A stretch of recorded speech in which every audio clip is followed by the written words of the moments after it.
Hi teachers, my name is Mustain and I'm here to share my passion for teaching writing by giving you simple tips and tricks to make your writing workshop thrive.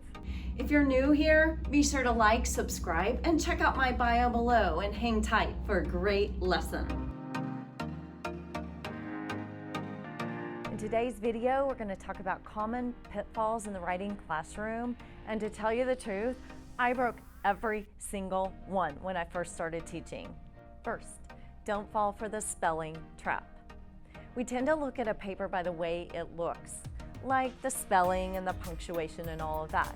But if that's all we look at, then the kids' ideas are going to get stifled. When you're teaching a writing lesson, focus on one objective at a time. So if you're teaching the senses, you're not going to be worried about spelling at all. You're only focused on the senses. A rule of thumb in my classroom is we don't worry about spelling until the very final draft. Number 2, avoid the power struggle with a reluctant writer. And we all have them, and you'll be able to spot them probably the first day or two of the school year.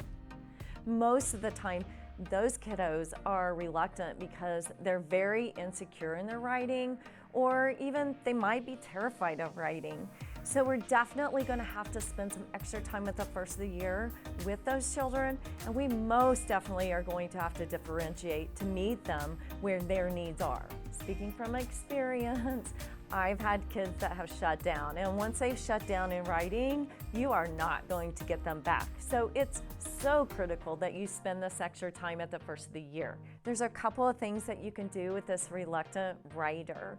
The first is break up assignments for them.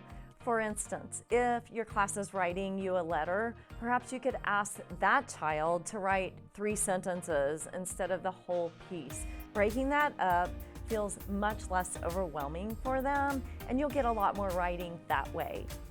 The second is maybe you're going to need to give them a little bit of thinking time. So maybe they need to rest for a few minutes before writing a couple of sentences. Finally, praise that reluctant writer. If you'll build the self-esteem of that child, I promise you that they will start writing for you. Listen while Zacharias tells us about his year in writing. Zacharias, can you tell me, how did you feel about writing at the first of the year? Can you explain what that was like at the first of the year? I got very frustrated. Can you tell me what happened when you got frustrated? I got super mad. You got super mad and then you kind of shut down? Well, what about your writing now? What does that look like? I'm not frustrated anymore and I can do it by myself. Why can you do it by yourself? Because I've been trying over and over. Because we worked really hard this year, didn't we? Zacharias, do you like to write now? Yeah? And you're really good at it, aren't you? All right. Last, be sure that your modeling lessons are truly mini lessons, no more than 10 to 15 minutes, so that you don't lose the engagement of your students. I hope you're walking away with at least one idea to use in your classroom right away. If you enjoyed this video, be sure to like, subscribe, and I'll see you next time with some more ideas.